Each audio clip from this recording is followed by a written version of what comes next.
खाली YTM sign up करने का जो निर्णय लिया है ना, ये भी बहुत शासी काम है। और जो शक्तिशाली लोग हैं वो सफर में जुड़ते जाएंगे जी। वो फास्टेस्ट डायमंड बनेंगे, डबल डायमंड, ट्रिपल डायमंड, आप निश्चिंत रहिए आपके ही नेटवर्क में जुड़ेंगे।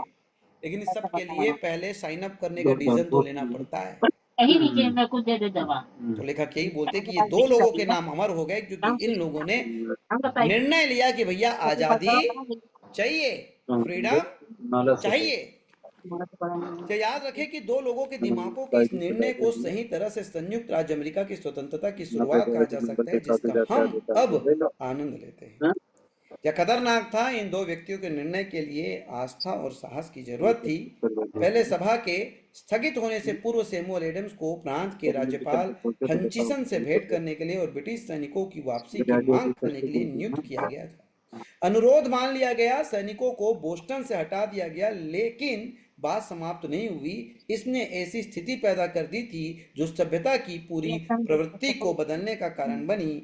क्या यह अजीब बात नहीं है कि किस प्रकार अमेरिकी क्रांति और विश्व युद्ध जैसे महान परिवर्तन अक्सर उन परिस्थितियों से शुरू होते हैं जो महत्वहीन लगती हैं। यह देखना भी दिलचस्प है कि ये महत्वपूर्ण परिवर्तन आमतौर पर लोगों के एक अपेक्षाकृत छोटे समूह के दिमाग में एक निश्चित निर्णय के रूप में शुरू होते हैं। हम में से कुछ हमारे देश के इतिहास को इतनी अच्छी तरह से जानते हैं कि उन्हें एहसास है कि जॉन हैनकॉक, सैमुअल एडम्स और रिचर्ड हेनरी ली हमारे देश के असली पिता है।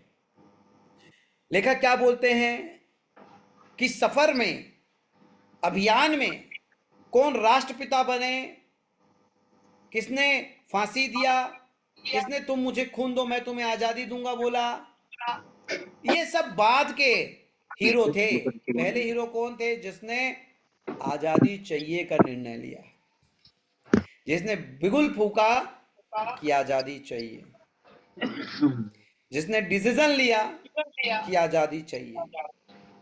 मेरी बातों को अन्यथा मत लेना, ऐसे कई लोग होंगे जो जॉब क्लास है, लेकिन आज इस स्टेशन से अगर आपने डिसीजन ले लिया कि मैं 2 घंटा एक्स्ट्रा काम करके जितना जॉब से कमाता हूं उतने का इनकम करके फिर 2 घंटा एक्स्ट्रा काम करूंगा, 4 घंटा काम करके जितना जॉब से कमाता हूं उससे 2 गुना 3 गुना इनकम करके सबसे पहले इस 10 बजे की नौकरी की गुलामी से आजादी चाहिए, फ्रीडम चाहिए, आजादी चाहिए, जहां पे मैं जीवन अपने शर्तों पे जी सकूं।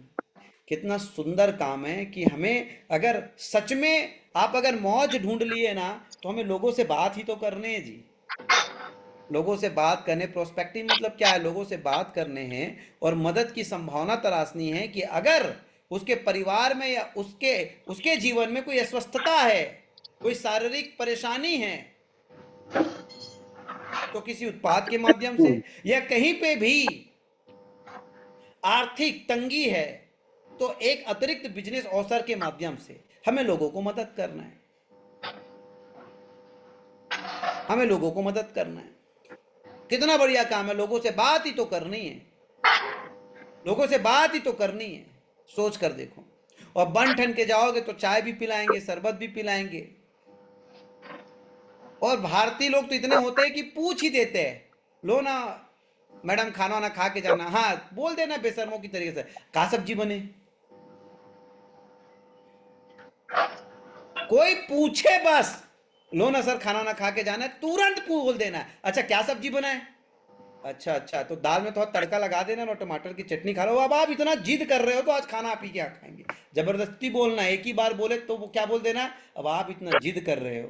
सोच के देखो कितना बढ़िया काम। खाने पीने की भी टेंशन नहीं, बेशरम बन जाए तो। और ऐसे समय में जाओ कि उनके भोजन का टाइम हो, तो मजबूरी में उनको बोलना पड़े, क्योंकि उनके पेट में चूहा कूद रहा है, आपको भगा नहीं पा रहे, आप बैठे हो पंख उखाड़ के। कैसे सही जदवाई बगली में बोल दिए हमारे के जन बातचीत चल रहा कि पूछना पड़े भोजन का तो टाइम हो गया सर, लो ना भोजन कर ले फिर जाना। हाँ मुझे भी लेट हो रहा है, सही बोल रहे हो, भोजन समय से कर लेना चाहिए, क्या सब्जी बना है, फटाक से बोलो। और साला फरमाइश भी कर दो एक आध सब्जी का, ताकि दोबारा पूछने के लिए साहस चाहिए, हिम्मत चाहिए। हमारे मेहमान में पैसा देंगे वो इतना बढ़िया काम आपके दुकान पे छोड़िए, हम यहाँ पैसा देंगे कि खाना भी बकायदा सर और मैडम बोल के लोग खिला रहे हैं, खाने में क्या तकलीफ।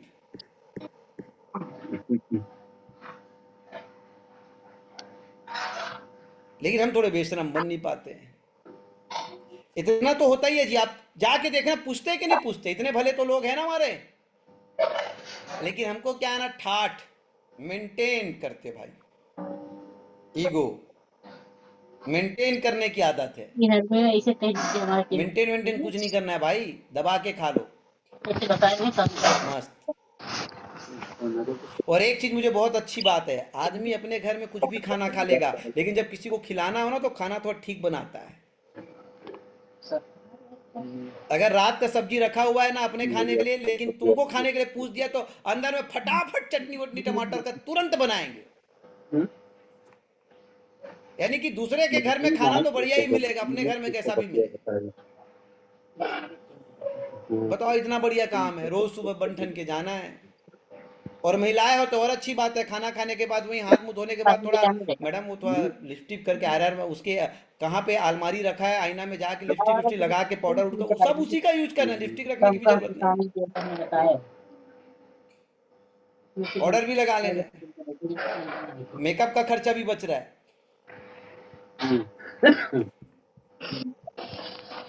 लेकिन हम बेशरम हो नहीं पाते हैं।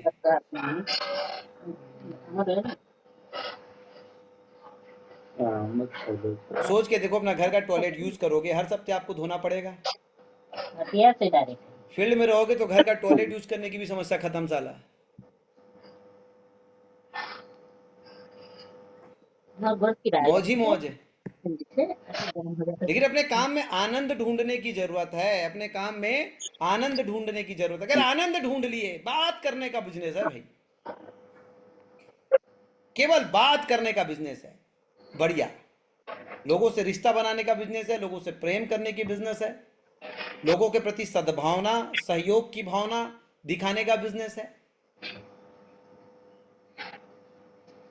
सिंपल वे है। तो लेखक बोलते हैं कि जिस दिन निर्णय हो जाता है तो निर्णय लेने वाला ही वास्तविक गॉडफादर होता है। वास्तविक गॉडफादर कौन है? जिसने निर्णय लिया कि भैया हमें स्वतंत्रता चाहिए। रिचर्ड हेनरी ली इस कहानी में एक महत्वपूर्ण कारक इस कारण से बने क्योंकि उन्होंने और सैमुअल एडम्स ने अपने प्रांतों के लोगों के कल्याण के विषय में स्वतंत्र रूप से अपने भय और अपनी आशाओं को बांटते हुए अक्सर संपर्क बनाए। इस अभ्यास से एडम्स को एक विचार सूझा कि 13 कॉलोनियों के बीच एक पारंपरिक पत्र विलियम्स उनकी समस्याओं के समाधान के संबंध में अपेक्षित प्रयास का समन्वय लाने की मदद कर सकता है। बोस्टन मार्च 72 में सैनिकों के साथ संघर्ष के 2 साल बाद एडम्स ने प्रस्ताव के रूप में यह विचार सभा में रखा कि ब्रिटिश अमेरिका की कॉलोनियों की भलाई के लिए मैत्रीपूर्ण सहयोग के उद्देश्य से प्रत्येक कॉलोनी में निश्चित रूप से नियुक्त संवाददाता वाली कॉलोनियों के बीच में एक पत्राचार समिति स्थापित की जाए। तो रिचर्ड हेनरी ली इस कहानी में महत्वपूर्ण कारक इसलिए बने क्योंकि जितनी कॉलोनियां बनी हुई है उस सब कॉलोनी में हमारा एक गुप्तचर होना चाहिए संपर्क करने के लिए, क्योंकि अगर कम्युनिकेशन रहेगी तो हम कहीं ना कहीं ब्रिटिश लोगों को भगाने के लिए एक योजना बनाने में कामयाब हो जाएंगे। इस घटना को अच्छी तरह से लिख ले, यह आपको और मुझे निर्धारित स्वतंत्रता देने वाले व्यापक शक्ति के संगठन की शुरुआत थी। मास्टरमाइंड पहले से ही आयोजित कर लिया गया था। इसमें एडम्स ली और हैनकॉक शामिल थे। आगे मैं तुम्हें बताता हूं कि यदि आप दोनों जो भी पूछते हैं उससे संबंधित बात में धरातल पर सहमत होते हैं तो यह मेरे पिता की तरफ से आएगा जो कि स्वर्ग में है। आप दोनों जो भी पूछते, आप दोनों मतलब देखिए, आप अकेले कितने भी बुद्धिमान हो, आप अकेले कितने भी इंटेलिजेंट हो, लेकिन आप लाचार हो। लेकिन जब कोई एक बुद्धि और जुड़ जाता है, किसी एक विचार पे काम करने के लिए संकल्पित हो जाता है, तब जाके मास्टर माइंड्स बनते हैं। कहते हैं ना, वन टीम वन ड्रीम। क्या बोलते? यदि आप दोनों जो भी पूछते हैं उससे संबंधित बात में धरातल पर सहमत होते हैं तो यह मेरे पिता की तरफ से आएगा जो कि स्वर्ग में है।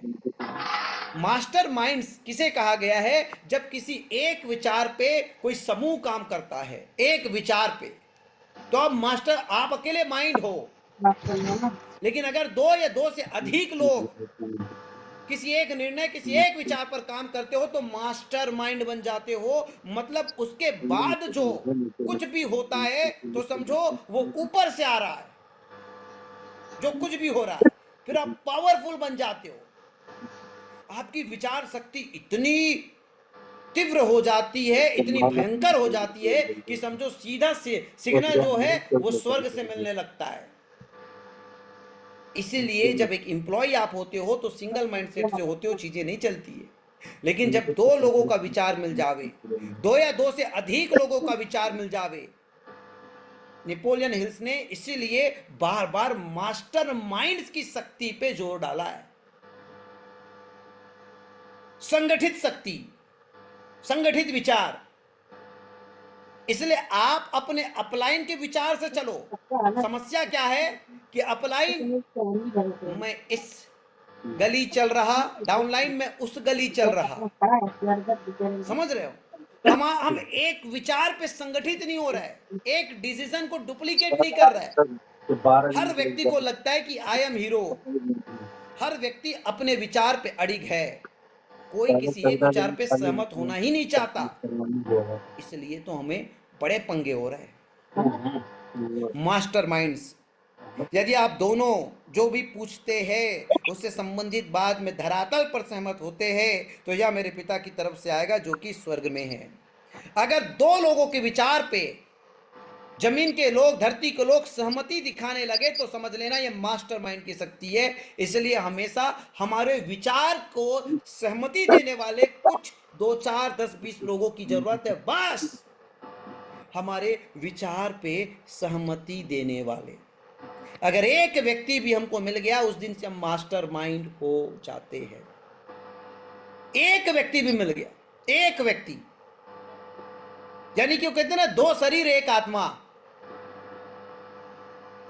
जब उसने कह दिया तो मुझे कुछ पूछने की जरूरत नहीं है।